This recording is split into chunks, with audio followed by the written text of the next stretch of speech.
Hello, Italian cat fans. Today we are back with another chapter of Harry Potter and the Sorcerer's Stone. So today we're going to be reading Chapter 2, The Vanishing Glass.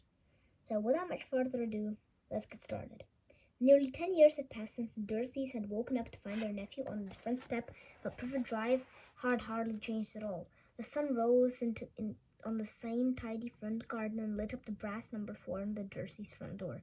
It crept into their living room, which is almost exactly the same as it had been on the night when Mr. Dursley had seen that fateful news report about the owls. Only the photographers on the mantelpiece really showed how much time had passed. 10 years ago, there had been lots of pictures of what looked like a large pink beach ball wearing different color bonnets.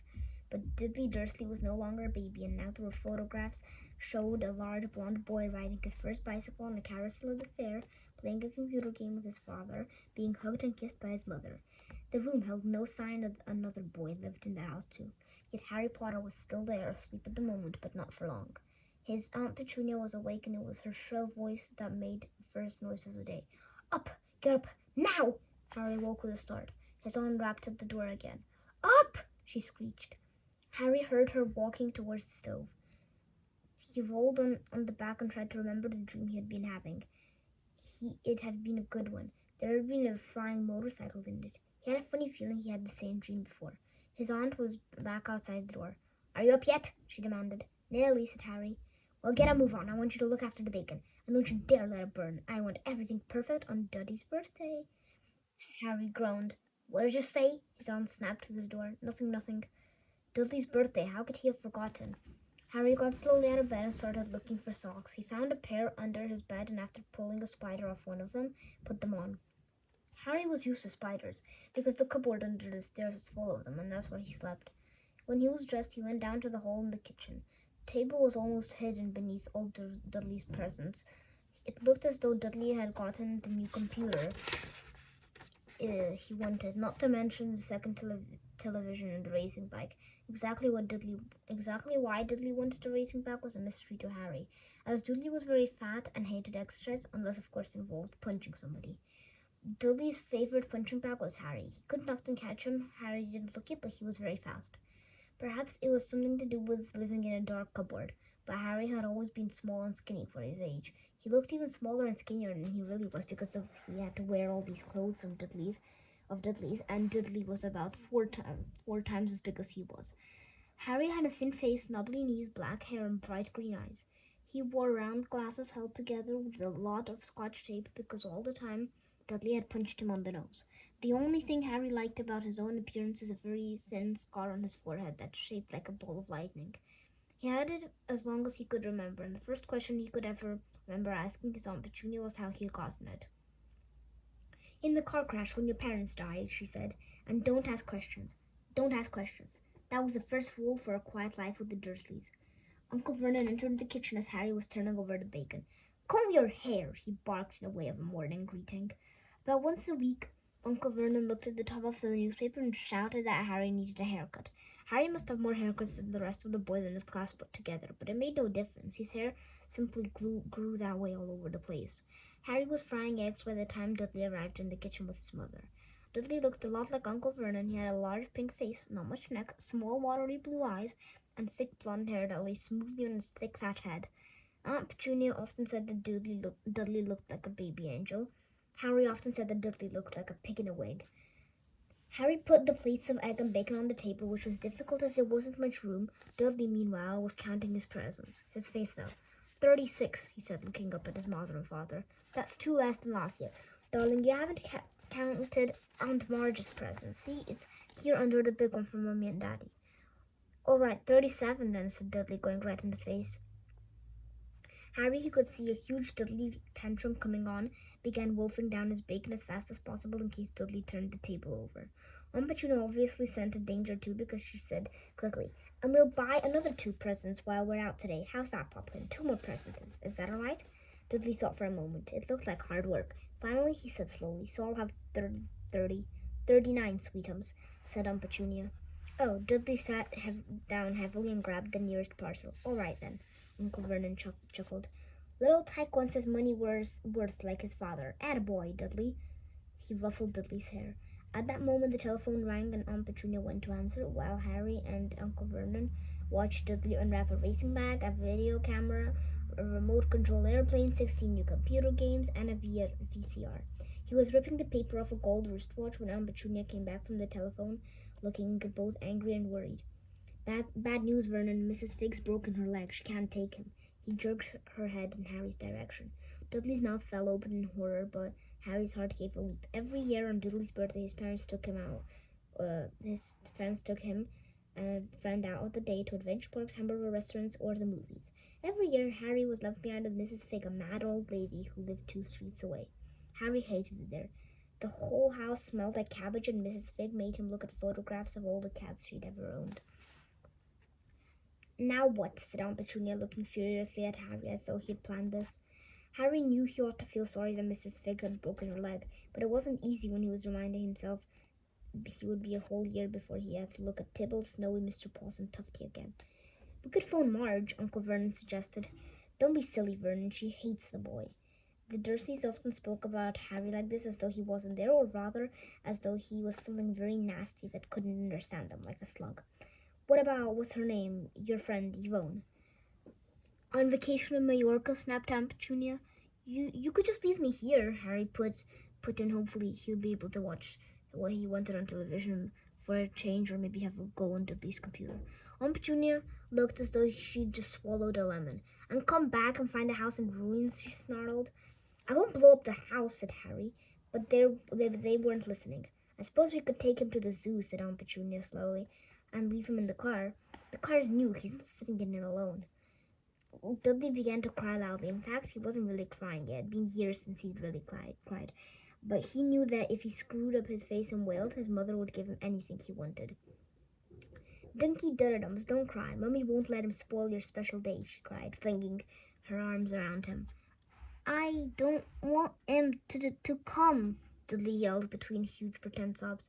He always spoils everything. He shot Harry a nasty grin through the gap in his mother's arms. Just then, the doorbell rang. Oh, good Lord, they're here, said Aunt Petunia frantically, and a moment later, Dudley's best friend, Pierce Polkiss, walked in with his mother. Pierce was a scrawny boy with a face like a rat. He was usually the one who held people's arms behind their backs while Dudley hit them. Dudley stopped pretending to cry at once. Half an hour later, Harry, who couldn't believe his luck, was sitting in the back of the Dudley's cars with Pierce and Dudley on the way to the zoo for the first time. His Aunt Petunia hadn't been able to think of anything else to do with him, but before they left, Uncle Vernon had taken Harry aside. I'm warning you, he said, putting his large purple face right up close to Harry's. I'm warning you now, boy. Any funny business, anything at all, and you'll be in that cupboard from now until Christmas. I'm not gonna do anything, said Harry, honestly. But Uncle Vernon didn't believe him. No one ever did. The problem was, strange things often happened around Harry when it was just no good telling the Dursleys he didn't make them happen. Once Aunt Petunia tried to get Harry, tired of Harry coming back from the barber's looking as though he hadn't been at all, had taken a pair of kitchen scissors and cut his hair so short he was almost bald except for his bangs, which she left to hide that horrible scar. Dudley has laughed himself silly at Harry, who spent a sleepless night imagining school next day, where he was laughed at for his baggy clothes and taped glasses. Next morning, however, he had gotten up to find his hair exactly as it had been before Aunt Petunia had sheared it off. He had been given a week in his cupboard for this, even though he tried to explain that he couldn't explain how he had grown back so quickly. Another time, Aunt Petunia had been trying to force him to a revolting old sweater of Dudley's, brown with orange puffballs. And the harder she tried to pull it over his head, the smaller it seemed to become, and finally might have fitted a hand puppet, but centrally didn't feed Harry. Aunt Petunia had decided it must have shrunk in the wash, and to his great relief, Harry wasn't punished. On the other hand, he had gotten into terrible trouble for being found on the roof of the school kitchens. Dudley's gang had been chasing him as usual, as much to Harry's surprise as anyone else, as he was sitting on the chimney. The Dursleys had received a very angry letter from Harry's headmistress telling them Harry had been climbing school buildings, but all he'd tried to do, as he shouted at Uncle Vernon through the locked door of his cupboard, was jump behind the big trash can outside the kitchen doors. Harry supposed that the wind must have caught him in mid-jump, but nothing was going to go wrong. It was not. It was even being the awkward silence. It was even worth being with Dudley and Pierce to be spending the day somewhere that wasn't school, his cupboard, or Mrs. Fig's cabbage-smelling room. While he drove, Aunt Petunia complained to Uncle Vernon. She liked to complain about things, people at home. Harry, the council, Harry, the bank, and Harry were just a few of her favorite subjects. This morning it was motorcycles. Roaring along like maniacs, the young hoodlums, she said as a motorcycle overtook them. I had a dream about a motorcycle, said Harry, remembering suddenly. It was flying. Uncle Vernon nearly crashed into the car in front. He turned right around in his seat and yelled at Harry, his face like a gigantic beet with a moustache. Motorcycles don't fly! Dudley and Pierce snickered. I know they don't, said Harry. It was only a dream. But he wished he hadn't said anything. There was only one thing the Dursleys hated even more than him asking questions. It was him talking about anything and anything acting in a way it shouldn't. No matter if it was a dream or a cartoon, they seemed to think he might get dangerous ideas. It was a very sunny Sunday at the zoo, and the zoo was crowded with families. The Dursleys brought Dudley and Pierce large chocolate ice creams at the entrance, and then, because the smiling lady in the van had asked Harry if he wanted anything before he could hurry them away, they bought him a cheap lemon ice pop. It wasn't bad either, thought Harry, licking at it as they watched a gorilla scratching his head who looked remarkably like Dudley, except wasn't blonde. Harry had the best morning he had in a long time. He was careful to walk a little way apart from Dursleys so that Dudley and Pierce, who were starting to get bored with animals by lunchtime, wouldn't fall back on their favorite hobby of hitting him. They ate in the zoo restaurant, and when Dudley had a tantrum because his Knickerbocker Glory didn't have enough ice cream on top, Uncle Vernon bought him another one, and Harry was allowed to finish the first. Harry felt awkward afterward, as though he hadn't known it was all too good to last. After lunch, they went to the reptile house. It was cool and dark in there, with lit windows all along the walls. Behind the glass, all sorts of lizards and snakes were crawling and slithering over bits of wood and stone. The awkward silence. Dudley and Pierce wanted to see huge poisonous cobras and thick man-crushing pythons. Dudley quickly found the largest snake in the place. He could have wrapped his body twice around Uncle Vernon's car and crushed it into a trash can, but at the moment it didn't look in the mood. In fact, it was fast asleep. Dudley stood with his nose pressed against the glass, staring at the glistening brown coils. "Make it move," he whined at his father. Uncle Vernon tapped on the glass, but the snake didn't budge. "Do it again," Dudley ordered. Uncle Vernon rapped the glass smartly with his knuckles, but the snake just snoozed on. "This is boring," Dudley moaned. He shuffled away. Harry moved in front of the tank and looked intently at the snake. It wouldn't have been surprised if he had died of boredom itself. No company except for the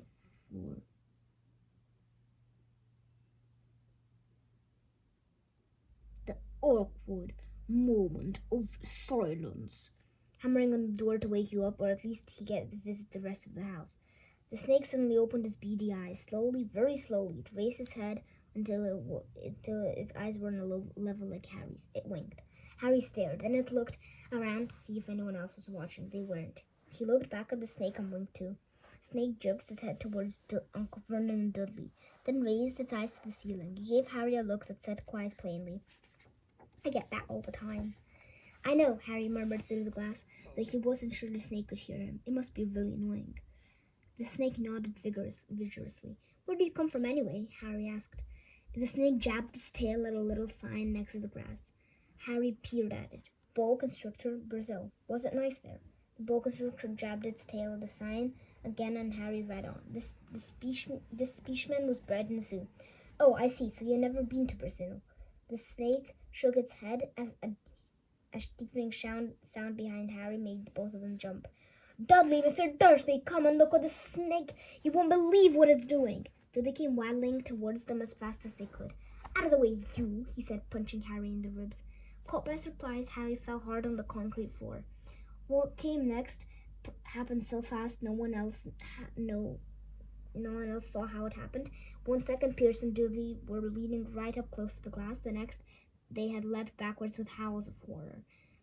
Harry sat up and gasped. The glass of the front boa constrictor tank had vanished. The snake was uncoiling itself rapidly, slithering out onto the floor.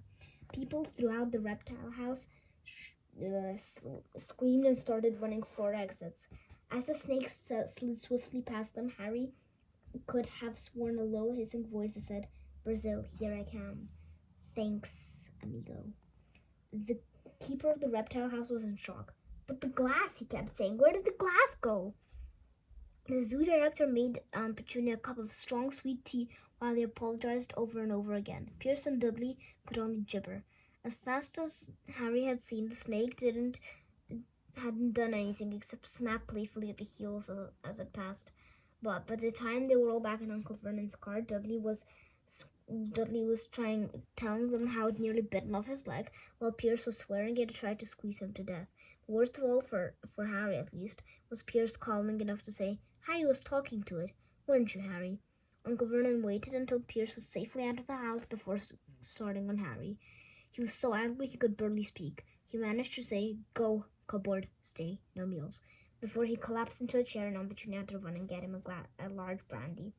Harry lay in his dark cupboard much later, wishing he had a watch. He didn't know what time it was and when he could be sure the Dursleys were asleep yet. Until they were, he couldn't risk sneaking into the kitchen for some food. He lived with the Dursleys almost 10 years, 10 miserable years, as long as he could remember, ever since he'd been a baby and his parents had died in that car crash. He couldn't remember being in the car when his parents died. Sometimes it was strained his memory during long hours in his cupboard. He came with a strange vision, a blinding flash of green light and a burning pain on his forehead.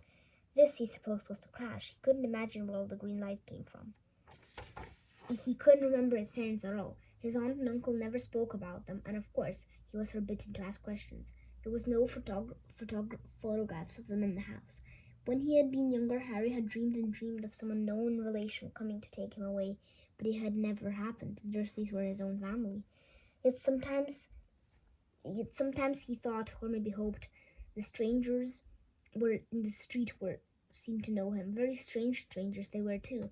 A tiny man in a top violet hat had bounced him once while out shopping with Aunt Petunia and Dudley. After asking Harry furious if they know that man, Aunt Petunia had rushed them out of the shop without buying anything. A wild-looking old woman dressed in green had waved merrily at him once on a bus. A bold man in a very long purple coat had actually shaken his hand in the street the other day and walked away without a word. The weirdest thing about these people were the way that they seemed to vanish the second Harry tried to get a closer look.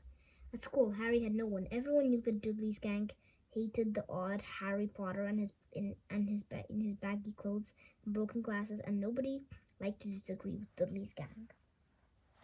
Well, Italian Cats fans, we have read Chapter 2 of Harry Potter and the Sorcerer's Stone. Maybe next time we will read Chapter 3, The Letters from No One.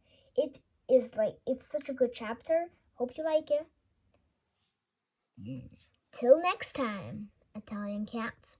Goodbye.